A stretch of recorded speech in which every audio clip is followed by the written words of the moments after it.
오늘 함께 나누실 하나님의 말씀은 고린도전서 11장 1절부터 16절까지의 말씀입니다. 신약성경 275페이지쯤에 있습니다.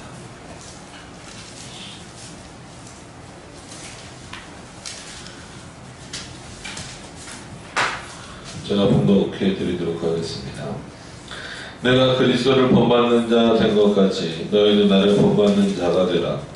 너희가 모든 일에 나를 기억하고 또 내가 너희에게 전하여 준 대로 그 유전을 너희가 지킴으로 너희를 칭찬하노라. 그러나 나는 너희가 알기를 원하노니 각 남자의 머리는 그리스도요 여자의 머리는 남자요 그리스도의 머리는 하나님이시라. 물은 남자로서 머리에 무엇을 쓰고 기도나 예언을 하는 자는 그 머리를 욕되게 하는 것이요 물은 여자로서 머리에 쓴 것을 벗고 기도나 예언을 하는 자는 그 머리를 욕되게 하는 것이니 이는 머리 민 것과 다름이 없음이니라. 만일 여자가 머리에 쓰지 않거든 깎을 것이요 만일 깎거나 미는 것이 여자에게 부끄러움이 되거든 쓸지니라. 남자는 하나님의 형상과 영광이니 그 머리에 마땅히 쓰지 않거니와 여자는 남자의 영광이라. 남자가 여자에게서 난 것이 아니요 여자가 남자에게서 났으며 또 남자가 여자를 위하여 지음을 받지 않고 여자가 남자를 위하여 지음을 받은 것이니 이러므로 여자는 천사들을 인하여 권세 아래 있는 표를 그 머리 위에 둘지니라. 그러나 주 안에는 남자 없이 여자만 있지 않고 여자 없이 남자만 있지 아니하니라. 여자가 남자에게서 난 것 같이 남자도 여자로 말미암아 났으나 모든 것이 하나님에게서 났느니라. 너희는 스스로 판단하라. 여자가 쓰지 않고 하나님께 기도하는 것이 마땅하냐? 만일 남자가 긴 머리가 있으면 자기에게 욕되는 것을 본성이 너희에게 가르치지 아니하느냐? 만일 여자가 긴 머리가 있으면 자기에게 영광이 되나니 긴 머리는 쓰는 것을 대신하여 주신 연고니라. 변론하려는 태도를 가진 자가 있을지라도 우리에게는 하나님의 모든 교회에는 이런 규례가 없느니라. 아멘. 기도하도록 하겠습니다. 하나님, 이 시간에도 하나님의 말씀을 함께 살펴보려고 합니다. 하나님께서 도우시고 인도하여 주셔서 악한 영들이 틈타지 못하게 하시고 오직 성령 하나님의 조명하심으로 말미암아 하나님의 뜻을 올바로 깨닫게 하여 주시옵시고 이 말씀을 통하여서 우리들 삶이 더욱더 주님을 향하여 갈 수 있는 그러한 시간들이 되어질 수 있도록 인도하여 주시옵소서. 예수님의 이름으로 기도드립니다. 아멘.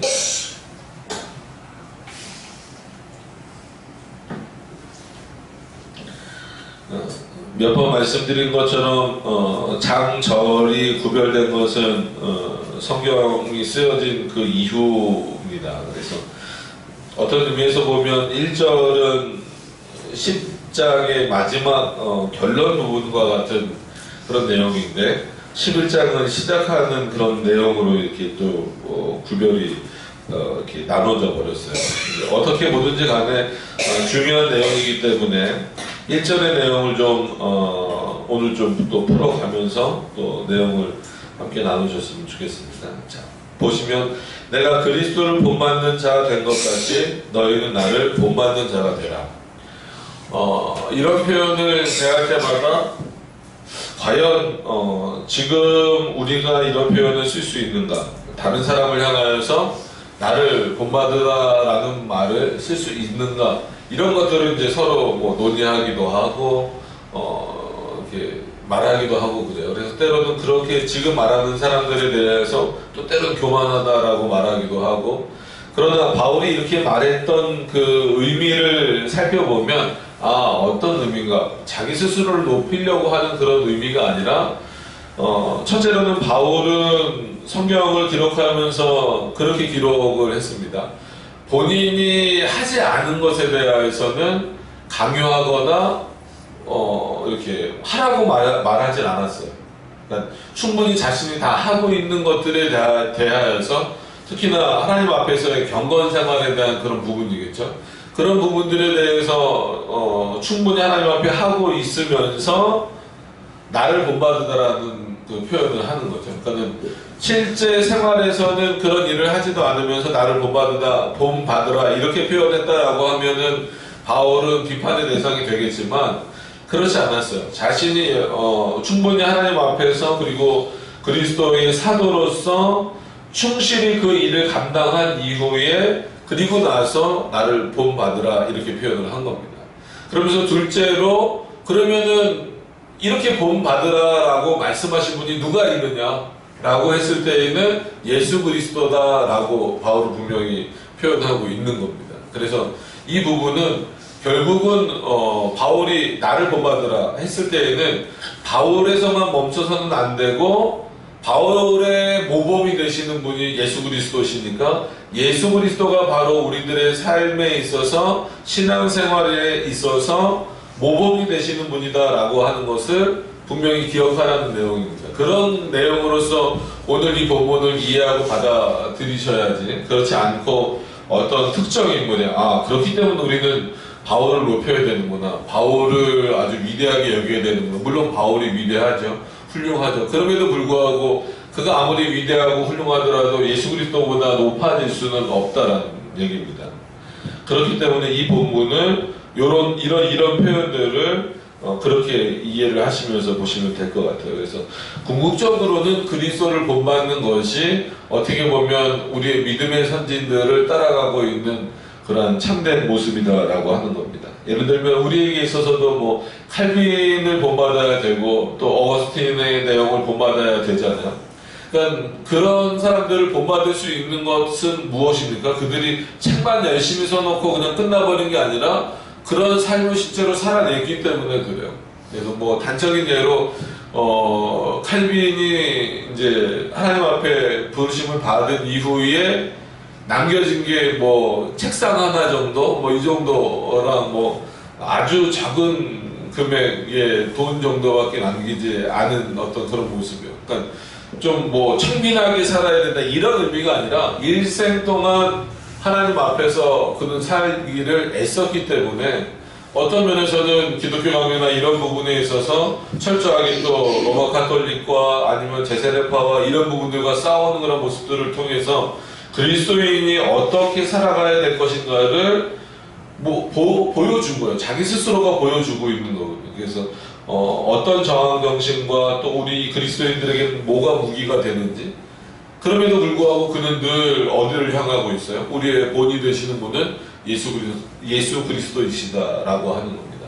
오늘도 그런 차원에서 바울을 이해하시면서 보셨으면 좋겠습니다. 2절에서 넘어가서 보시면 너희가 모든 일에 나를 기억하고, 그러니까 이것도 같은 의미로 생각을 하셔야 돼요. 결국 그리스도를 기억하라는 거예요.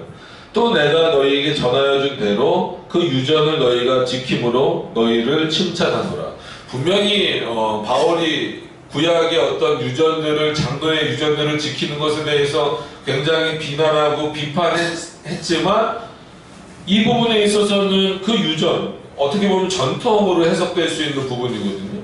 이것을 지키는 것에 대해서 정당하게 말한단 말이에요. 그러면 사도에게 있어서 전통은 뭔가라고 했을 때에는 사도가 쓴 글이나 사도가 한 말이나 그가 전한 표현들, 그러니까 하나님의 말씀을 증거한 그런 내용들이 사도의 전통이 되는 겁니다. 그게 이제 후대에 우리가 받아들이기에는 교리가 되는 것이고요. 그래서 사도의 전통이다라고 했을 때, 오늘 본문으로 말하는 그 유전이라고 했을 때에는 바울로부터 배웠던 그 유전, 즉 그 사도의 전통은 올바른 교리를 의미한다라고 하는 것을 여러분들이 기억을 하셨으면 좋겠습니다. 그래서 2절에서는 결국은 나를 기억하라, 내가 너에게 알려준 유전을 따라라 이렇게 표현했지만 결국 그 대상이 누구예요? 예수 그리스도시잖아요. 그래서 바울이 향하고 있는 게 자신을 향하게 만드는 게 아니에요. 지금 성도들로 하여금 예수 그리스도가 누구신지 알게 하고 그 예수 그리스도께로 이렇게 삶의 방향에 나갈 수 있도록 지금 그 방향성을 알려주고 있는 겁니다. 그렇기 때문에 어떤 의미에서 보면 교회의 머리 대신 예수 그리스도가 계시기 때문에 이 그 교회 안에서의 질서를 쭉 말하면서 교회 안에서의 질서뿐만 아니라 하나님이 세우신 그 창조 질서의 내용들을 쭉 말하면서 가정에서도 교회 안에서도 어떤 차원에서의 질서가 있는가라고 하는 것을 오늘 설명하고 있습니다. 그래서 제목을 그렇게 정했죠. 교회 안에 세우신 질서. 그래서 교회 안에서만 한정된 것이 아니라 그리스도인들은 교회라고 하는 큰 의미가 이런 보이는 건물만 있는 게 아니잖아요. 그러니까 가정에서도 또 우리 각자가 하나님의 교회로서의 역할을 감당하기 위해서는 그 안에서 세워주신 그 질서 안에서 사는 것이 중요하다는 겁니다.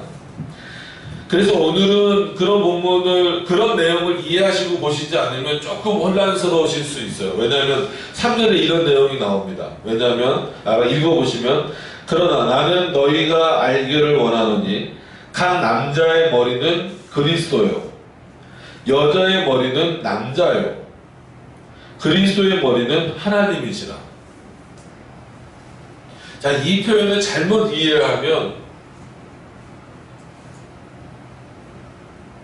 남자는 어떤 존재가 되어버리는 것 같아요. 하나님과 그리스도 사이에 이렇게 껴있는 존재가 되어버리고, 여자는 아주 여기서 잘못 나눌 때, 하나님, 예수 그리스도, 남자, 여자 이렇게 나눌 때 여자는 제일 하등한 어떤 존재처럼 이렇게 보여지게 된단 말이에요.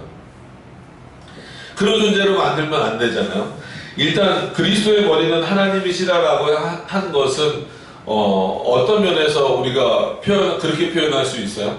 종의 형체로 오신 자로서는 충분히 그리스도의 머리는 하나님이시다라고 하는 것을 알 수 있다라고 하는 거예요. 그러니까 하나님이라고 하는 본질에 있어서는 그리스도와 하나님과 동등하신 분이지만, 그렇지 않고 이 땅에 오신 어떤 아들로서, 또 중보자로서, 또 종의 형체를 입고 오신 그 모양으로서는, 칼빈도 뭐라 그러냐면 그런 차원에서는 하나님보다 그리스도는 하위 개념이다, 밑에 개념이다라고까지 표현을 해요.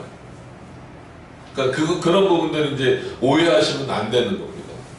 그러니까 여기서도 자칫 잘못하면 이 본문만 보면 그런 오해가 생길 수 있다라는 거예요. 굳이 남자 여자를 왜 나눴을까? 남자의 머리는 그리스도요. 그럼 여자의 머리는 그리스도가 아니고 뭐지? 그리스도가 맞는데 굳이 그럼 왜 이렇게 구별을 했을까요? 여자의 머리는 남자요, 그리스도의 머리는 하나님이시라.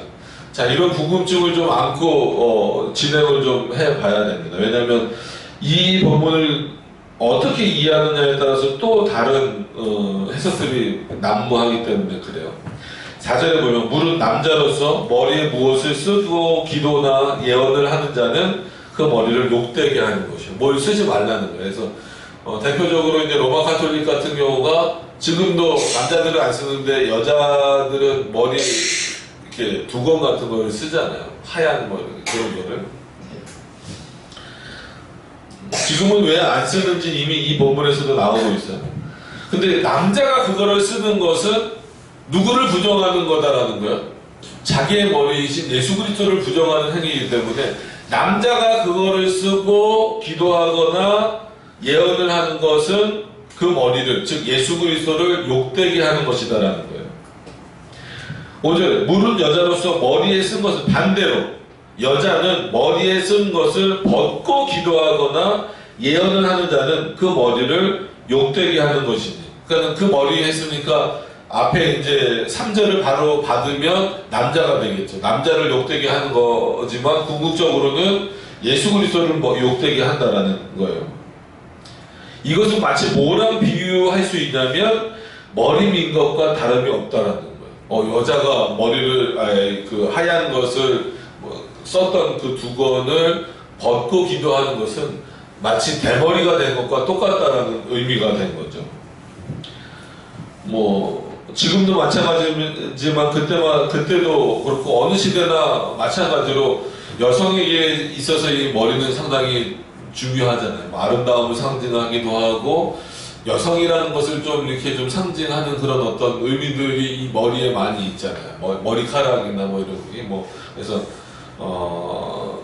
장발도 그렇고 어떤 단발도 그렇고, 근데 머리를 거의 미는 경우는 타 종교인 뭐 이렇게 불교나 이런 거 이외에는 없단 말이에요. 그래서 머리 미는 것은 굉장히 부정적인 어떤 그런 모습으로 비춰졌던 그런 내용입니다. 그래서 6절에도 보시면 만일 여자가 머리에 쓰지 않거든 깎을 것이요 만일 깎거나 미는 것이 여자에게 부끄러움이 되거든 쓸지니라. 이건 결국은 뭐예요? 깎을 수 없단 말이에요. 여자의 입장에서 머리를 깎는다라고 하는 것은 쉬운 일이 아니에요. 그죠? 그렇기 때문에 그것이 부끄럽게 여기거든 쓸지니라. 그거예요. 그러니까 결국은 여자들로 하여금은 뭐라는 거예요? 쓰라는 거죠. 그러니까 요거 여기까지만 이제 딱 보고 거 봐라. 쓰라고 하지 않았느냐. 그러니까 우리 로마 카톨릭이 더 성경적으로 지금 하고 있다. 이런 주장들을 하는 거예요. 또 반대로 이런 3절의 내용들을 또 보면서 이제 좀 가부장적인 어떤 그런 사고를 갖고 있는 사람들, 봐봐 여기 하나님이 예수님이 뭐 이제 바울이 한 표현이지만 뭐라고 써 있어. 남자의 머리는 그리스도라 그랬고 여자의 머리는 남자라 그랬으니까 무조건 순종해야지. 어디 여자가 남자가 말하는데. 그래서 우리도 이렇게 설거지 그것 때문에 한번 일이 있었잖아요. 그죠? 네. 그거랑은 조금 다른 지금 차원에서의 문제인데, 이거는 가부장적인 어떤 내용을 지지하는 그런 말씀도 아닙니다. 이것을 잘 이해하셔야 돼요. 그래서 일단 3절이 그래도 궁금하실 테니까 왜 이렇게 표현했냐고 그 바울이 표현한 내용에 대한 그 주석의 그 살림 주석을 보면 그 창조 자체 하나님 앞에서는 구별이 없다라는 거죠. 남자와 여자가 어떤 구별이 있어서는 안 된다라는 거예요. 그러나 창조 질서와 아니면 그 질서에 따라서 교회를 세우시고 또 가정을 세우시고 나라를 이끌어가는 어떤 그런 차원에서는 분명히 이 질서 안에 두게 하신 거예요. 남자를 여자보다 높게 하는 거예요. 그래서 우리가 직분, 교회 안에서 직분을 말할 때도 여성 안수를 반대하는 이유가 그 시대의 상황 때문에가 아닙니다. 많은 분들이 여성 안수를 찬성하는 이유는 또 반대로 뭐예요? 이제는 시대적으로 많이 변해서 여건이 신장하고 또 여성들이 또 공부도 더 잘하고 뭐 이러다 보니까 아니 왜 남자들만 목사를 하느냐, 여자도 열심히 성경 공부해갖고 목사 될 수 있지 라고 말하지만 바울은 그 근거를 시대적 배경에서 갖고 오지 않았어요. 창조 질서에서 갖고 왔어요. 아담이 먼저고 그 다음이 이화니라. 오늘 다시 한 번 더 그 내용이 언급되는 거예요. 그러니까 하나님 앞에서 동일한 존재임에도 불구하고, 그러니까 구원과 은혜와 영광과 하나님의 사랑을 받는다라는 차원에서는 동일한 존재임에도 불구하고, 그럼에도 불구하고 교회 안에서나 가정 안에서의 그 질서에 있어서는 누가 위라는 거예요? 남자가 다스리는 자고 여자는 순종하는 자라는 이 부분에 있어서는 변함이 없다라는 거예요. 그래서 지금은 뭐 일반 교회에서는 다 여성에게도 직분을 다 주곤 하죠.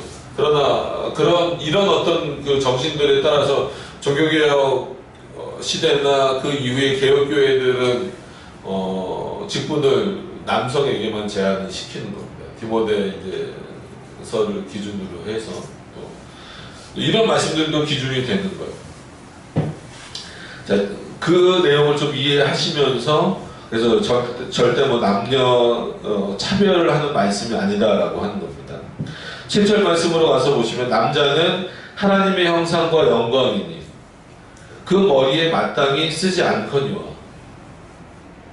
그러니까 둘 다 한마디로 그 하나님의 형상으로 지음받은 존재란 말이에요. 남자도 그렇고 여자도 그렇고. 근데 이거를 왜 그 아담에게 이렇게 딱 바로 바울이 적용했을까요? 일단 그 근거를 칼빈은 창세기에서 찾아요. 읽어드릴게요. 뭐 찾으실 수 있으면 뭐 얼른 찾아서 보시면 됩니다. 창세기 1장 내용이요. 창세기 1장 내용입니다. 죄송합니다. 창세기 2장 내용. 2장이 보면 2장 21절에 보면 이렇게 나와 있습니다. 18절부터 읽는 게 더 좋겠네요. 창세기 2장 18절부터 보시면 여호와 하나님이 가라사대 사람의 독초하는 것이, 자, 최소한의 지식만 갖고 있더라, 성경에 대한 지식만 갖고 있는 분이라도 사람이라고 표현했지만 여기서 사람은 누구밖에 없어요. 지금 아담뿐이란 말이에요.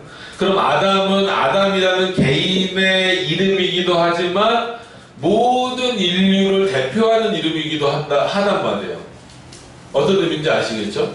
그렇기 때문에 아담이라고 표현할 수도 있음에도 불구하고 뭐라고 표현되어 있어요? 사람이라고 표현이 되어 있는 거예요. 그래서 18절부터 다시 보시면 사람이 독초하는 것이 좋지 못하니 내가 그를 위하여 돕는 배필을 지으리라 하시니라. 여호와 하나님이 흙으로 각종 들 짐승과 공중의 새들을 지으시고 아담이 어떻게 이름 짓는 것을 보시려고 그것들을 그들에게 이끌어 이르시니 아담이 각 생물을 일컫는 바가 곧 그 이름이라. 아담이 모든 육축과 공중의 새와 들의 모든 짐승에게 이름을 주니라. 아담이 돕는 배필이 없으므로. 이렇게 열심히 일하고 있는 사람인 아담이 열심히 일을 하고 있음에도 뭐가 없다는 거예요? 돕는 배필이 없다는 거예요. 그래서 하나님이 창조하신 게 누구라고요? 하와라는 거죠. 그래서 21절부터 보시면 여호와 하나님이 아담을 깊이 잠들게 하시니 잠들매 그가 그 갈빗대 하나를 취하시고 살로 대신 채우시고 여호와 하나님이 아담에게서 취하신 그 갈빗대로 여자를 만드시고 그를 아담에게로 이끌어 오시니 아담이 가로되 이는 내 뼈 중에 뼈요 살 중에 살이라. 이것을 남자에게서 취하였은즉 여자라 칭하리라. 이러므로 남자가 부모를 떠나 그 아내와 연합하여 둘이 한 몸을 이룰지로다. 아담과 그 아내 두 사람이 벌거벗었으나 부끄러워 아니하니라. 참 이 창세기 내용도 중요한 내용이지만 이 내용을 보시더라도 누가 먼저 창조된 거야? 아담이 먼저 창조됐단 말이에요. 그리고 아담의 돕는 배필로서 누가 창조됐어요? 하와가 창조됐는데 창조 방식이 어떤 차원에서 다른가요? 갈빗대를 사용하시는 방식에서 좀 다른 거예요. 물론 하나님의 말씀의 명령으로 창조된 건 당연한 거지만 이런 차원에서 하나님의 창조 질서상 여성은 누구에게 속할 수밖에 없다? 남성에게 속할 수밖에 없다라는 거예요. 그러니까 이게 기초가 되고 있기 때문에 보수 장로교회에서는 그리고 개혁교회에서는 여성 안수를 부정할 수밖에 없는 거예요. 남자 위에 설 수 없게 만드셨어요. 질서상 아예 그렇게 만드셨어요. 돕는 배필로 만드셨기 때문에. 단순히 그것은 어떤 뭐라 그럴까요? 생명을 이렇게 낳고 하는 그런 정도 수준에만 머물러 있는 게 아닙니다. 아예 그 질서를 말하고 있는 거예요. 그래서 형상도 누구에게만 돌리는 것처럼 보여요. 물론 남자나 여자나 다 하나님의 형상으로 창조되었지만 그 하나님의 형상으로 창조된 가장 본질은 누구에게 있다라는 거예요? 남자에게 있다라고 하는 것을 바울이 지금 분명히 오히려 말하는 거예요. 여자는 하나님의 형상으로 창조된 그 남성의 갈빗대로 인하여서 창조되었다라는 차원에서 하나님의 형상이긴 하지만 남성과는 다르게 이렇게 표현 자체가 오해가 될까봐 그래요. 남성과는 다른 차원에서 이 여성이 존재케 되었다라고 하는 겁니다. 그런 차원에서 뭐라고 나와 있어요? 그 머리에 마땅히 쓰지 않거든요. 하나님의 형상으로 이미 돼 있으니까. 여자는 남자의 영광이기 때문에 그 머리에 쓰고 누구에게 하나님 앞에 나와야 된다는 거죠. 그리스도 앞에 나와야 된다는. 8절에도 보시면 남자가 여자에게서 난 것이 아니요 여자가 남자에게서 났으며. 이건 뭘 말할 거야? 이 창조를 말하는 거잖아요. 창조를. 그죠? 솔직한 얘기로 다 누구 뱃속에서 나요? 엄마 뱃속에서 나잖아요. 즉 여성의 뱃속에서 나잖아요. 저도 그렇고 여러분도 그렇고. 그럼에도 불구하고 성경에서 지금 왜 8절에서 남자가 여자에게서 난 것이 아니요? 이거는 그 당시나 지금이나 아주 상식적인 내용을 확 바울이 뒤집어 버렸단 말이에요. 뒤집어 버리고 여자가 남자에게서 났다. 그러면은 이건 뭘 얘기하고 있는 거예요? 창조를 얘기하고 있는, 그 갈빗대를 취했다라고 하는 것을 말하고 있는 거예요. 그리고 9절에 가서 보시면 또 남자가 여자를 위하여 지음을 받지 아니하고 여자가 남자를 위하여 지음을 받은 것이니. 그러니까 이거를 가부장적으로 해석하시지는 말라 그랬어요. 가정에서나 교회에서나 이게 잘 지켜져야 돼요. 그래서 남자는 여성에게 존경받아야죠. 어떤 차원에서 존경을 받아야 됩니까? 그 가정을 잘 다스리는 자로, 하나님의 말씀으로 잘 다스리는 역할을 해야 되는 거예요. 여자는 나를 돕는 배필이니까 내 밑에 있으니까 무조건 내 말 들어야 돼. 내가 하라는 대로 해야 돼. 그렇게 악하게 다루면 안 돼요. 물건 다루듯이 다루면 안 된다. 그렇게 다루라는 의미가 아니에요. 말 그대로 돕는 배필로 주셨기 때문에 그 배필이 나를 잘 돕게 하기 위해서 거꾸로 내가 그 한마디로 돕는 배필인 그 여성을 더 사랑해주고 존중해주고 그런 마음이 있어야 된다는, 그런 모습이 있어야 된다는. 그럼에도 불구하고 질서상은 이 질서가 깨지지 않도록 하라는 거예요. 근데 은근히 가정 안에서도 많이 깨져요. 교회 안에서도 너무 많이 깨져요. 그게 대표적인 게 또 말씀드리지만 여성 안수고 여자 장로들도 있고 많잖아요.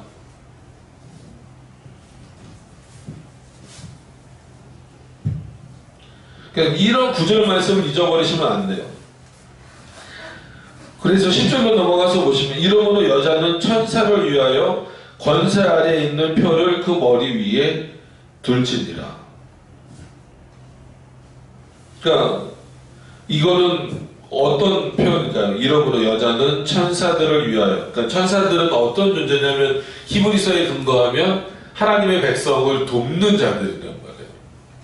그러니까 천사가 저와 여러분들을 열심히 돕고 있어요. 그러니까 성령과 천사를 그래서 또 사람들이 혼란스러워해요. 그러니까 성령도 우리를 도우시는 분 이렇게 말하니까 성령 하나님이 우리를 도우시는 거하고 하나님이 우리를 돕도록 보내신 천사가 우리를 돕는 거하고는 차원이 다른 겁니다.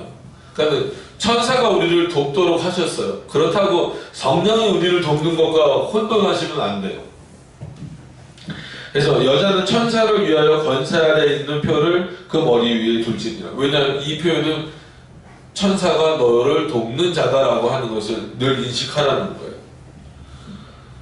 그러나 주 안에는 남자만 없이 여자만 있지 않고 여자 없이 남자만 있지 아니하리라. 바울이 지금 여러 가지 내용을 꺼내고 있지만 핵심적인 내용은 뭐예요? 이런 질서가 있지만 그럼에도 불구하고 남자 없이 여자가 있을 수 없고 또한 여자 없이 남자가 있을 수 없다라는. 그러니까 앞에 남자 없이 여자가 있을 수 없다라고 하는 것은 창조 질서에 대한 내용이라면 뒤에 여자가 없이 남자가 있을 수 없다라는 것은 당연히 어머니의 뱃속에서 남자건 여자건 태어나는 어떤 그런 관계가 있으니까 말을 하고 있는 겁니다. 그런 차원에서 볼 때는 여성이라고 하더라도 존중받아야 되는 거예요. 그러니까 오해하시면 안 돼요. 이런 본문을 보고 또 많이 오해하는 분들이 있어서 그렇습니다. 그래서 12절에 보면 여자가 남자에게서 난 것 같이 남자도 여자로 말미암아 났으나 모든 것이 하나님에게서 났느니라. 궁극적으로는 하나님이 다 하신 것이 아닌데 우리가 이제 소유림답이나 아니면 이런 신앙고백서들을 공부하면서 보통 생육법 이런 거 많이 들어보셨잖아요. 그러니까 남성과 여성 정당한 부부 관계를 통하여서 태어나는 그런 보통 생육법을 통하여서 인류가 번성케 하셨어요. 그런 차원에서는 여기서 낳는 게 맞습니다. 그러나 본질적으로는 하나님이 아담의 갈비뼈를 취해서 만드셨기 때문에 남자가 먼저고, 즉 아담이 먼저고 하와가 나중이라는 거예요. 또 그렇다라고 해서 그 머리와 어떤 그 순종의 관계다라고 해서 그것이 너무 억압적이거나 강압적인 관계로 가지 않도록 하시기 위해서 너희들이 서로 없이 존재할 수 없다라는 거예요. 남자 없이 여자가 존재할 수 없고, 그런 말씀을 하신 거예요. 그러면서 그 10절에 있는 말씀처럼 모든 것이 너희들의 기원은 결국 어디에 있다? 하나님에게 있다라는 거예요. 남성도 그 기원이 어디에게 있어요? 하나님에게 있고, 여성도 그 기원이 누구에게 있어요? 하나님에게 있다라는 거예요. 그런 차원에서 한 인격체로서 서로 존중하는 일은 우리에게 분명히 있어야 된다는 거예요. 그러니까 이거를 서로 존중하는 것과 할 수 있는 부분과 할 수 없는 부분들에 대하여서 분명히 그 성경은 구별해 주고 있어요, 우리에게. 근데 이 구별점을 서로 존중하고 그것을 어떤 인권이라는 것 아니면 뭐랄까요? 그 어떤 그렇죠. 어떤 한 성에 치우치지 않게 만드는 어떤 이런 일들을 통하여서 남녀 평등 이런 것들을 통하여서 하나님이 만들어 놓으신 질서 자체를 뒤집어 엎으려는 그런 내용들이 너무나 많아요. 단순히 지금은 우리가 동성애 문제만 갖고 싸울 문제가 아니라 그게 이제 허용되면 거의 차별금지법 이제 들어오고 여러 가지 많은 문제들이 생기면 결국은 교회 안에는 무슨 문제가 생길까요? 여자가 강단에 서겠다라는 내용까지 생기는 거예요. 물론 신학적으로 지식적으로 뛰어난 여성들이 많이 있어요. 그거 부정하고 싶진 않아요. 그럼에도 불구하고 하나님이 세워놓으신 질서는 이렇다라는 거예요. 그러면은 고린도 교회에 왜 이런 표현을 쓰셨을까요? 다시 한 번 더 생각해 보시면 여러분들이 고린도 지역은 어떤 지역이에요? 어떤 지역이라고 우리가 알고 있어요? 무역이 활발했던 지역이에요. 그렇기 때문에 다른 지역에 비해서 뭐가 더 성장할 수밖에 없어요. 한마디로 여건이 더 신장될 수밖에 없죠. 그런 어떤 배경들이 있기 때문에 다시 한 번 더 바울이 분명하게 알려주고 있는 거예요.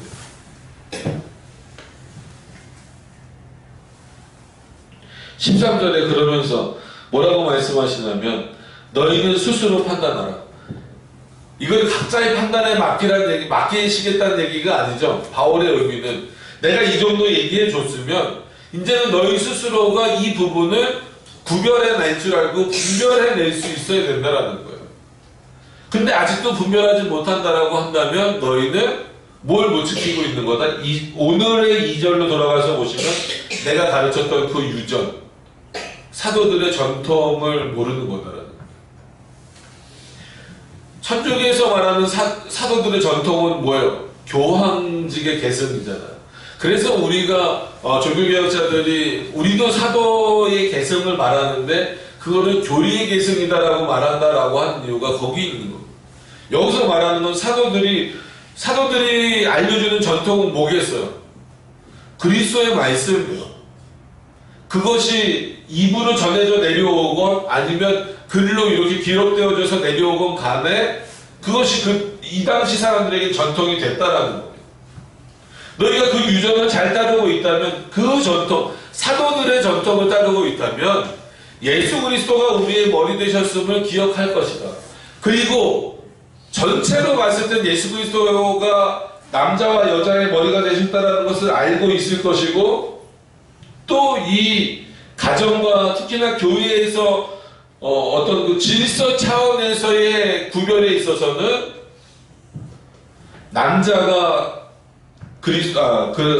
남자의 머리가 그리스도고 여자의 머리가 남자가 된다라고 하는 이 질서를 너희 스스로가 깨트리지 않을 것이다. 그런 판단을 할 것이다 라고 13절에 지금 말하고 있는 거예요.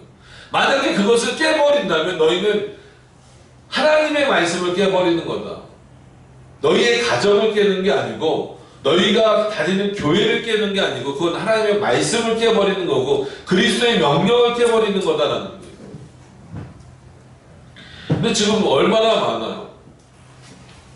우리 교단에서도 매년 헌의안이라고 이렇게 그 노회에서 총회 때 올리는 게 있어요. 매년 올라와요. 여성 안수 허락해달라고. 그래서 솔직한 얘기로 예전에는 분명히 했어요. 각 교단에서 왜 안 되는지에 대해서 나름 교단의 어른들이 분명하게 그것에 대해서 뭐 외부에서 욕을 먹든 뭐를 하든 했어요. 합동만 하더라도 박형영 박사님의 아들이 누군지 혹시 아시나요? 박아람 교수라고 있어요. 그분도 이제 그분도 얇게 쓰시긴 그거를 뭐 길게 쓸 수는 없잖아요. 얇게 쓰시긴 했지만 합동이 여성 안수를 허용할 수 없는 이유. 왜냐하면 총회에서 그 당시에도 헌의안이 올라오는 거예요. 그러니까 그것을 막기 위해서 아예 글을 써버리셨어요. 글을 쓰셔가지고 왜 안 되는지에 대해서 쓰셨단 말이에요. 그 80년대에 쓰신 거다. 그리고 아마 90년대에 비슷한 내용으로 한번 또 쓰셨었을 거예요. 우리 대신교단 뭐 글로 나오진 않았지만 계속 그거에 이제 근거해서 이제 문제는 뭐냐면 근데 지금은 하나님의 말씀이 이렇게 분명함에도 불구하고 사람들이 지금 스스로 판단하라가 나왔으니까 이런 얘기를 드리는 겁니다. 왜냐하면 성경이 분명히 이렇게 버젓이 있는데 이 성경을 바꾸지 않을 거잖아요. 이 성경 그대로 받으실 거잖아요. 근데 왜 이 성경보다 다른 것의 눈치를 보는 거예요. 대신교단도 그렇고 합신도 그렇고 눈치를 봐요. 합동이 어떻게 할까? 그래서 목사들끼리 이렇게 모였을 때 얘기하면 좀 웃긴 얘기보다는 우픈 얘기라고 해야 될까요? 뭐냐면 합동이 열리면 아마 다 열릴 거다. 그래서 합동은 뭐 노예가 많으니까 계속 몇 개씩 올라와요. 수십 노예에서 이렇게 올라와요. 그래서 합동이 거의 마지노선인데 만약에 합동이 여성 안수를 허용을 한다 그러면 합신이나 고신은 뭐 원래 독자 노선을 잘 걸으니까 합동이나 아니면 우리 대신이 과연 버텨낼 수 있을까 거기서 걱정스럽죠. 그런 차원에서 너희 스스로 판단하라 이 표현이 참 우리에게 있어서는 중요합니다. 이 내용을 쭉 바울이 얘기하고 나서 너희 스스로 판단해 봐라 이거. 뭐가 옳은? 여자가 쓰지 않고 하나님께 기도하는 것이 마땅하냐? 물어보는 거지만 이미 답은 있죠. 뭐라는 거예요? 쓰라는 거예요. 쓰기 싫으면 어떡하라는 거예요? 머리를 밀고 대머리가 되라는 거예요. 그리고 부끄러움을 당하라는 거예요. 그러기 싫으면 대머리가 되고 부끄러움을 당하기 싫으면 어떡하라는 거예요? 머리에 쓰라는 거예요. 거기에는 어떤 의미가 있어요? 남성에게 순종하라는 의미도 있는 거예요. 그러니까 늘 그 표현을 오해하지 않으셨으면 좋겠습니다. 또 반대로 만일 남자가 긴 머리가 있으면 자기에게 욕되는 것을 본성이 너희에게 가르치지 아니하느냐. 물론 뭐 이제 삭도를 대지 않는 어떤 그런 나시린과 같은 그런 개념들도 있었고 이때는 뭐 역사적으로 보더라도 이발사라 그러죠. 머리를 깎는 사람들이 생긴 게 보통 우리는 뭐 이제 BC를 기준으로 뭐 주전, 주후 이렇게 나누는데 주전이 아니라 주후예요. 그러니까 그 전에는 뭐 스스로 깎든지 아니면 그냥 기르든지 남성들도 기르든지 그게 이제 자연스러운 거였단 말이에요. 근데 이제 이스라엘 말고 다른 사람들하고 이방 지역하고 이렇게 많이 교류를 맺고 하다 보니까 남자가 머리가 긴 것이 스스로 어떻게 되는 시대가 된 거예요? 부끄러워지는 시대가 된 거예요. 그러다 보니까 이발사도 생겨야 되고 아니면 스스로 깎게 되는 거예요. 어떤 그런 문화가 이스라엘 안에 생긴 것을 바울은 자연스럽게 그냥 여기서 확 인용을 해버린 거예요. 본성이라는 표현을 써서 봐라 너희도 남자가 원래 이스라엘 안에는 그러니까 잘 생각해 보시면 이스라엘 안에는 머리를 깎는 개념이 없어요, 남자들도. 근데 오히려 이거는 이방 문화에서 들어온 내용이란 말이에요, 머리 깎는 문화는. 근데 이거를 이방 문화에서 들어온 것으로 바울은 이해하지 않고, 그게 너희 본성적으로 봤을 때, 너희 스스로 생각해 봤을 때에도 남자가 그렇게 치렁치렁 머리를 기르고 있는 게 본성적으로 옳으냐? 아니지 않느냐? 너희 본성이 거절하지 않느냐? 그 얘기는 뭐예요? 하나님이 남자가 머리를 기르는 것을 좋아하지 않게 만드셨다는 거예요. 만드실 때, 창조하실 때. 그래서 만일 남자가 긴 머리가 있으면 자기에게 욕되는 것을 본성이 너희에게 가르치지 않냐느냐.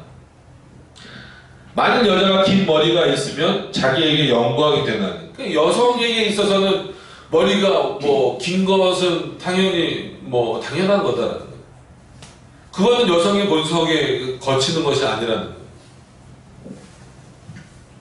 오히려 영광이라고까지 표현이 되니까. 긴 머리는 쓰는 것을 대신하여 주신 연금이라. 이제는 쓰지 말아야 되는 이유까지 나온 거죠. 그게 용기를 못 보는 거예요. 그러니까 여성들로 하여금 머리를 기르고, 성경에 또 보면은 이제 아담하라 이렇게 하잖아요. 그 아담한 건 정말 이렇게 조금, 그럼 키 큰 여자들은 어떡하라고. 그런 의미가 아니잖아요. 그 아담의 의미는, 아담하라는 그 의미는 뭐예요? 말 그대로 하나님이 보시기에 외형적으로나 내적으로나 온전하기를 원한다라는 거예요. 그리고 한마디로 진짜 남성을 유혹하듯이 그렇게 하지 말아라. 이런 어떤 그 차분한 어떤 모양을 갖춰라. 이런 내용들이 거기에 담겨져 있는 거란 말이에요. 그렇기 때문에 그 긴 머리를 여성들이 길게 하는 것이 이제는 모를 쓰는 것과 똑같은 의미라는 거예요. 수건, 그런 두건과 같은 거를 쓰는 것과 똑같다라는 의미예요. 그렇기 때문에 이제 우리는 씁니까? 안 씁니까? 안 쓰는 거예요. 더 이상 쓸 이유가 없는. 바울이 이때부터 이제 쓰지 말아라.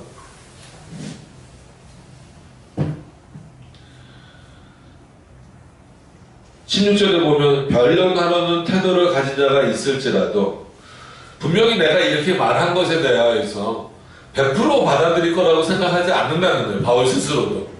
그죠? 이것에 대해서 말할 사람들이 많겠지. 할 말이 있는 사람들이 많겠지. 이게 어떻게 그게 맞습니까? 이거 지금 아무리 바울이라도 잘못 얘기하는 거 아닙니까? 라고 변론하고 싶은 사람들이 많겠지. 그럼에도 불구하고 우리에게나 하나님의 모든 교회에는 이런 규례가 없느니라. 뭐예요? 머리에 수건을 쓰라는 규례가 없다는 거예요. 더 나아가서는 이런 오늘 이 위의 내용들을 거꾸로 부정하는 그런 규례들이 있다는 거예요? 없다는 거예요? 없다는 거예요. 반대로 교회 안에서 이 질서가 어떻게 해야 된다는 거예요? 분명하게 유지되어져야 된다는 거예요.